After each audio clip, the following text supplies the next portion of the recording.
Halo, perkenalkan kami dari kelompok 7 akan memaparkan simulasi contoh-contoh pembelajaran menyimak di kelas tinggi. Di antaranya ada satu, analisis kompetensi dasar pembelajaran menyimak. Yang kedua, menyusun skenario pembelajaran. Dan yang ketiga, simulasi pembelajaran. Baik, sebelum kita memasuki materi, sekarang kami akan memperkenalkan diri. Saya, Ripka Sang Putri Zega, NIM 2005-20035. Saya di sini sebagai moderator. Halo semuanya, perkenalkan nama Kakak Rinia Srianti Lombu, NIM 2005-20020 semester 3 Prodi S1 PGSD. Halo teman-teman, perkenalkan nama saya Popi Novita Tambanua, NIM 2005-20021. Dan di sini di kesempatan ini saya akan membantu menjelaskan tentang skenario pembelajaran menyimak yang akan dipraktekkan nanti dalam video ini. Sekian dari perkenalan saya, terima kasih. Nama saya Robertius Warwu, NIM 2005-20003. Baik, karena kami telah memperkenalkan diri, sekarang kita masuk pada pemaparan materi. Pemaparan materi pertama akan dijelaskan dan dipaparkan oleh Robertius Warwu. Kepada teman kami dipersilahkan. Saya akan menjelaskan mengenai analisis kompetensi dasar pembelajaran menyimak. Nah, pertama-tama dulu kita akan mengetahui kompetensi dasar dan analisis. Analisis adalah proses mengevaluasi, mengurai, dan menyelidiki. Nah, sedangkan kompetensi dasar adalah bentuk penguasaan peserta didik terhadap pengetahuan, perilaku, keterampilan, dan sikap setelah mendapat materi pembelajaran dari guru pada jenjang pendidikan tertentu. Kompetensi dasar dapat kita uji melalui analisis tugas, analisis pola, riset, penilaian ahli, wawancara kelompok, dan bermain peran. Nah, kompetensi dasar ada kaitannya dengan taksonomi Bloom, yaitu mengingat, memahami, menerapkan, menganalisis, mengevaluasi, dan mengkreasikan. Mengapa saya katakan begini? Karena dalam pembelajaran menyimak perlu kita mengingat, memahami, dan menganalisis serta mengevaluasi materi yang disampaikan sehingga kita nanti bisa mendapatkan informasi yang baik, mendapatkan informasi yang tidak berbelit-belit dari seorang pembicara atau yang sedang menyampaikan sesuatu. Nah, analisis KD pembelajaran menyimak yaitu proses mengevaluasi bagaimana penguasaan peserta didik terhadap materi yang kita sampaikan, atau proses mengevaluasi bagaimana kemampuan siswa dalam menyimak, memahami, serta mengevaluasi segala materi yang kita sampaikan kepada mereka. Nah, setelah kita mengevaluasi nanti atau setelah kita menganalisis, kita bisa membedakan mana yang cepat memahami, menyimak materi yang kita berikan kepada mereka, serta mana siswa juga yang kurang memahami, yang kurang menyimak, ataupun masih belum sampai otaknya dalam menyimak materi yang kita sampaikan. Nah, itu saja dari saya. Terima kasih. Baik, selanjutnya kita akan masuk pada materi kedua dengan judul menyusun skenario pembelajaran. Ini akan dipaparkan oleh teman kami Popi Novita Telombanua. Kepada Popi dipersilahkan. Baik, saya Popi Novita Telombanua, dan di sini saya akan menjelaskan tentang skenario dari pembelajaran. Adapun skenario pembelajaran merupakan urutan cerita atau rangkaian cerita yang disiapkan oleh seorang guru agar suatu kegiatan dalam pembelajaran dapat terselenggarakan dengan baik. Adapun skenario pembelajaran dibagi dalam 3 kategori. Kategori pertama, kegiatan awal. Kategori kedua, kegiatan inti. Dan kategori ketiga merupakan kegiatan akhir. Adapun kegiatan ini dilakukan dalam kelas dalam kurang waktu 2 kali 25 menit atau 50 menit.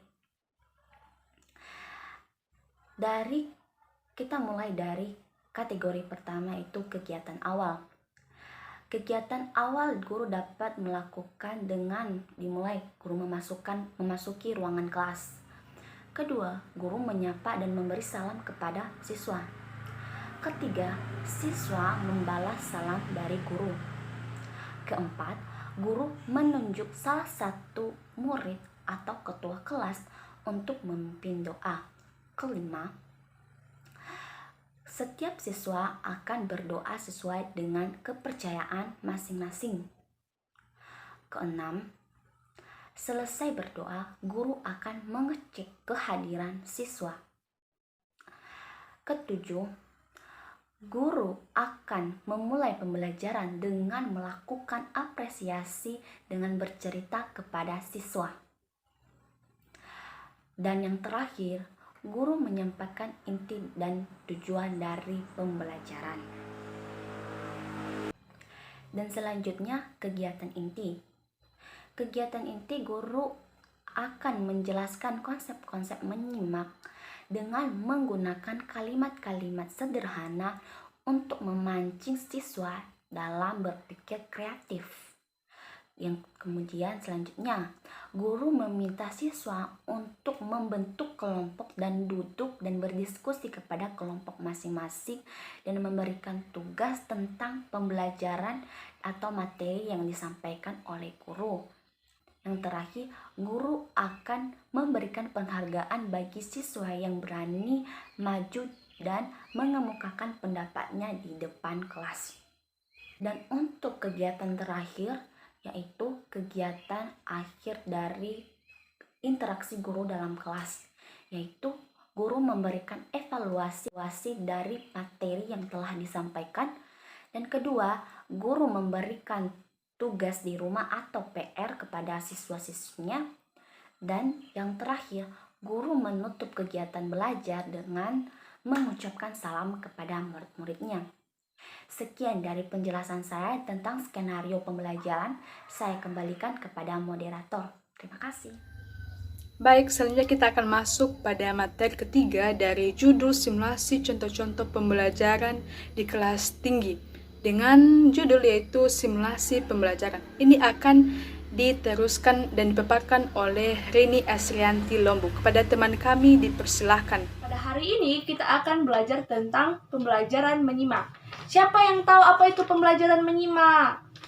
Nah, pembelajaran menyimak itu adik-adik, yaitu guru itu harus memfokuskan kemampuan siswa dalam mengidentifikasi sebuah cerita melalui mendengarkan. Siswa itu harus dituntut fokus serta antusias dalam pembelajarannya. Jadi, adik-adik semua harus fokus dalam mendengarkan cerita ibu. Di sini, ibu sudah menyediakan dongeng tentang legenda batu menangis. Jadi, adik-adik harus mendengarkannya serta menyimaknya dengan jelas. Nah, kita mulai saja. Legenda batu menangis. Dahulu kala, di sebuah bukit yang jauh dari pedesaan, hiduplah seorang janda miskin bersama anak perempuannya. Anaknya dari janda tersebut sangat cantik jelita. Ia selalu membanggakan kecantikan yang ia miliki. Namun, kecantikannya tidak sama dengan sifat yang ia miliki. Ia sangat pemalas dan tidak pernah membantu ibunya.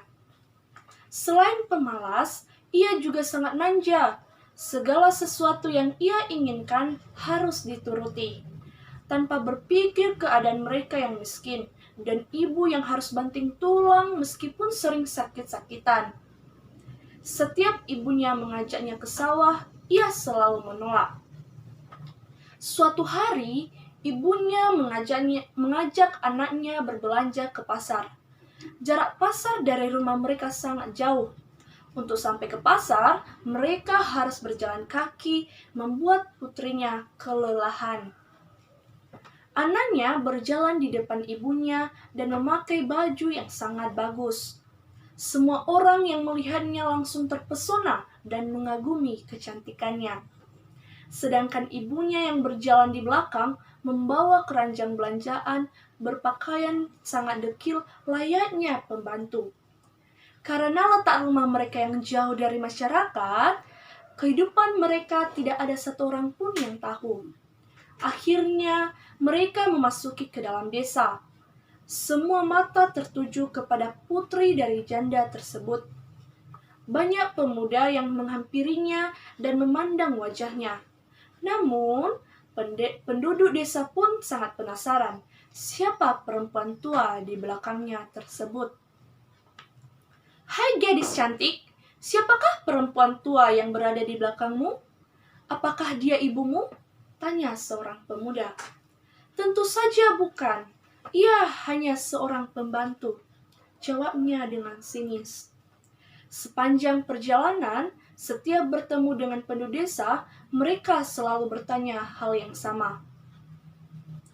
Namun, ia terus menjawab bahwa ibunya adalah pembantu, ibunya sendiri diperlakukan sebagai seorang pembantu. Pada awalnya, sang ibu masih bisa menahan diri setiap kali mendengar jawaban dari putri kandungnya sendiri. Namun, mendengar berulang kali dari jawabannya itu sangat menyakitkan hatinya. Tiba-tiba sang ibu berhenti dan duduk di pinggir jalan sambil meneteskan air mata. "Bu, kenapa berhenti di jalan? Ayo lanjutkan perjalanan," tanya putrinya heran. Beberapa kali ia bertanya, namun ibunya sama sekali tidak menjawab. Sang ibu malah menengadahkan kedua tangannya ke atas dan berdoa. Melihat hal aneh yang dilakukan ibunya, sang anak merasa kebingungan. "Ibu sedang apa sekarang?" bentak putrinya. Sang ibu tetap tidak menjawab dan meneruskan doanya untuk menghukum putrinya sendiri. "Ya Tuhan, ampunilah hamba yang lemah ini. Maafkan hamba yang tidak bisa mendidik putri hamba sendiri, sehingga ia menjadi anak yang durhaka. Hukumlah anak durhaka ini," doa sang ibu. Tiba-tiba, langit menjadi mendung dan gelap. Petir mulai menyambar dan hujan pun turun. Perlahan-lahan, tubuhnya menjadi batu. Kakinya mulai berubah menjadi batu dan sudah mencapai setengah badan. Gadis itu menangis, memohon ampun kepada ibunya. Ia merasa ketakutan. "Ibu, tolong aku. Apa yang terjadi dengan kakiku? Ibu, maafkan aku. Aku janji akan menjadi anak yang baik," teriak putrinya ketakutan. Gadis tersebut terus menangis dan memohon. Namun, semuanya sudah terlambat. Hukuman itu tidak dapat dihindari. Seluruh tubuhnya perlahan berubah menjadi batu. Gadis durhaka itu hanya menangis dan menangis menyesali perbuatannya. Sebelum kepalanya menjadi batu, sang ibu melihat air matanya yang keluar. Semua orang yang berada di sana menyaksikan peristiwa tersebut. Seluruh tubuh gadis itu berubah menjadi batu. Sekalipun sudah menjadi batu, namun melihat kedua matanya masih menitikkan air mata seperti sedang menangis. Oleh karena itu, masyarakat tersebut menyebutnya dengan batu menangis.